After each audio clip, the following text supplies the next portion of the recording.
আজব কাহিনী, কথা বলতে দিতে হবে না, কারণ কি এগুলা কি শুরু করছেন এখনই? হ্যাঁ, কথা বলতে দিতে হবে না, এগুলো কি শুরু করছে এখন? ভাইজান আসসালামু আলাইকুম। ভাইজান একটু প্লিজ প্লিজ প্লিজ প্লিজ আপনি একটু থামেন, একটু থামেন। এখানে যারা বসে আছে একটু সুযোগ দিন ভাই। আসলাম ভাই একটু বলেন, কথা বলেন ভাই।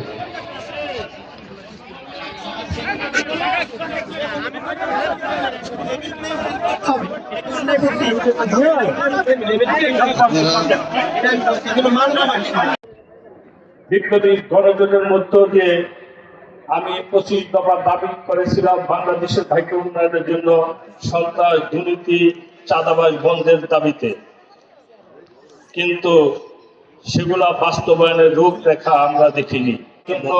নির্বাচনে অংশ নিয়েছি। নির্বাচনে অংশগ্রহণের জন্য আজকে শরীয়তপুরের জনগণের কাছে আমি এসেছি আপনাদের দোয়া ও ভালোবাসা কামনা করে। আমরা চাই বাংলাদেশ একটি দুর্নীতি মুক্ত বাংলাদেশ তৈরি হোক। সেটার জন্য যে রূপরেখা, সেই রূপরেখা নিয়ে মাঠে নামতে হবে। মানুষকে দিয়ে নিয়ে বাংলাদেশের উন্নয়ন হবে না।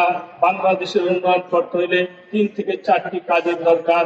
এই 4টি কাজের মধ্য দিয়ে বাংলাদেশ শুধু স্বয়ং সম্পূর্ণ উন্নয়নশীল একটি দেশে প্রতিষ্ঠা লাভ করতে পারবে। 1 নম্বর, বাংলাদেশ থেকে বর্তমান অবস্থায় দুর্নীতি দূর করতে হবে। আসুন আমরা সবাই মিলেমিশে দুর্নীতিকে দূর করি। দুর্নীতির মধ্য দিয়ে আজকে বাংলাদেশ এত নিচ স্থানে এসে পৌঁছিয়েছে। দুর্নীতিতে 2001 থেকে 2006 সাল পর্যন্ত বাংলাদেশের দুর্নীতিতে প্রথম স্থান অধিকার করেছিলেন, চ্যাম্পিয়ন হয়েছিলেন।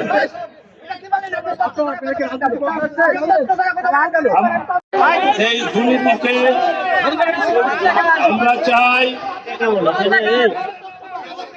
আমি একটু সবাইকে ধৈর্য ধরার জন্য অনুরোধ করবো, আপনারা একটু ধৈর্য ধারণ।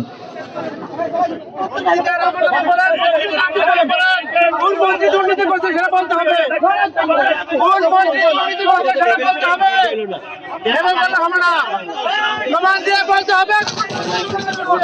করার জন্য আহ্বান জানাচ্ছি, সবাই একটু ধৈর্য ধারণ করবেন। আপনার প্রমাণ দিয়ে বলতে হবে, প্রমাণ দিতে হবে। প্রমাণ কোন মন্ত্রী দুর্নীতি করেছে, কোন মন্ত্রী দুর্নীতি করেছে বলতে হবে। সবাই একটু ধৈর্য ধারণ করবেন। কোন দল বা কোন ব্যক্তিকে আক্রমণ করে কথা বলা যাবে না। প্রমাণ দেন। সুতরাং সুশাসন নাগরিক আমরা জানি, আমাদেরকে সেই ব্যাপারে এতগুলো শিক্ষা দেওয়ার প্রয়োজন নাই। এখানে আমাদের উপস্থিত হয়েছি, আমরা সকলেই সচেতন। এখানে কোনো দলকে কটাক্ষ করে বক্তব্য দিলে অবশ্যই সেই দলের কর্মীরা সেটি মেনে নিতে পারে না। এটি গণতান্ত্রিক প্রত্যেককে সম্মান করে প্রত্যেক দলের প্রতি শ্রদ্ধা ভক্তি রেখে বক্তব্য রাখতে হবে। যদি এর বাইরে কোনো দলের বিপক্ষে কেউ বক্তব্য রাখেন, তাহলে সেই দলের কোনো কর্মী, কোনো সচেতন লোক এখানে কিন্তু তার কাউকে বরদাস্ত করবে না।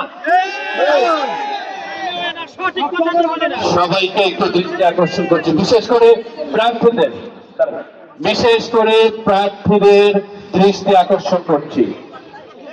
কোন প্রার্থী ব্যক্তি বা দলকে আক্রমণ করে কোনো বক্তব্য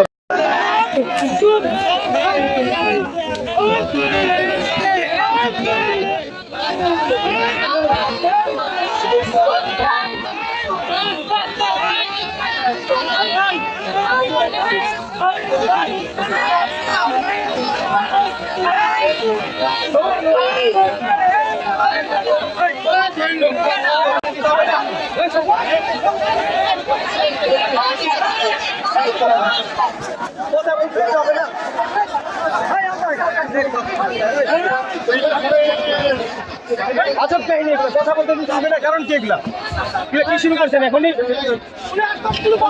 হ্যাঁ, কথা বলতে দিতে হবে না, এগুলো কি শুরু করছে এখন? ভাইজান আসসালামু আলাইকুম। ভাইজান একটু প্লিজ প্লিজ প্লিজ প্লিজ আপনি একটু থামেন, একটু থামেন। এখানে যারা বসে আছে একটু সুযোগ দিন ভাই আসলাম ভাই একটু বলেন, কথা বলেন ভাই।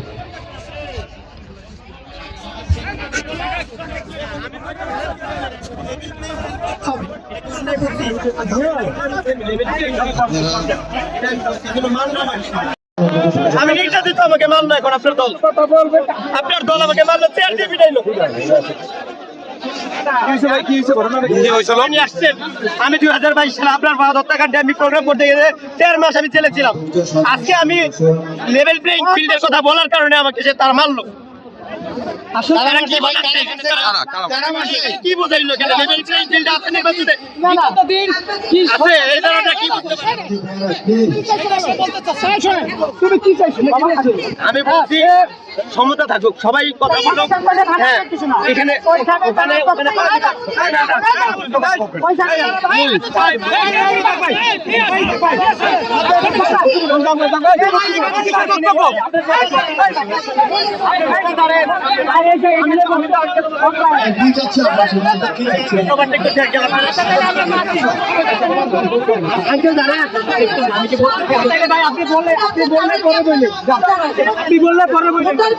প্লিজ আপনাকে সবার কিছু থাকে আমি পরে বললে এখন বলার কোনো আপনি কি তাদের কথা শুনতে চান না? ভাই আপনাকে শুনতে পাচ্ছেন? ভাই আপনাকে শুনতে পাচ্ছেন আমাদেরকে? আপনারা যদি চান আমার প্রার্থীর এখানে থাকবো আমরা চলে যাই, এরকম একটা পরিবেশ সৃষ্টি হলে আসলে আমরা স্বাচ্ছন্দ্য বোধ করছি না। আপনাদের প্রার্থীরা তাদের সময় দিয়ে এসেছেন। প্লিজ আল্লাহ বাস্তে আপনারা একটু থামুন, প্লিজ রিকোয়েস্ট করি আপনাদেরকে। প্লিজ আপনারা একটু বসুন। ভাইজান আমরা এখানে সবাই তো সভ্য মানুষ, বসেন তো একটু, বসেন। পেছনে আপনি বাম দিকে যারা আছেন তাদেরকে অনুরোধ করবো পেছনে ছিটে বসার জন্য। প্লিজ বসেন আপনারা। প্লিজ ভাই আমরা একটু শান্ত হই, আমরা একটু সহনশীল হই, অন্যের মতকে শ্রদ্ধা করি। প্লিজ ভাই আমরা বসি, আমরা বাকি যে প্রার্থী আছে সকলের বক্তব্য শুনি। আমরা সবাই থামি, একটু চুপ হই।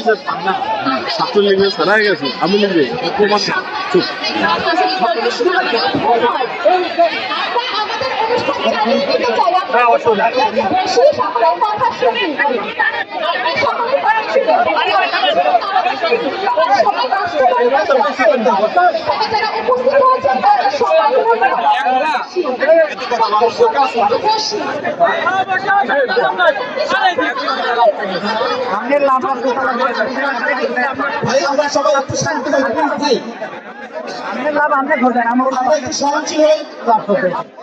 এখানে আমরা কেউ কারো শত্রু না, কেউ কারো আমরা শত্রু না, আমরা এখানকার সবাই আমরা ভাই বেড়াদার আমরা। ভাই প্লিজ আমরা একটু শান্ত হই।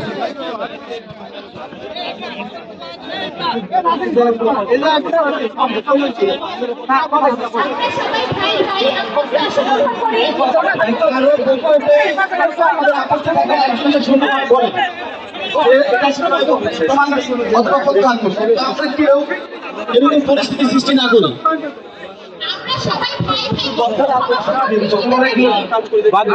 সবাইকে মনে করিয়ে দিতে চাই যে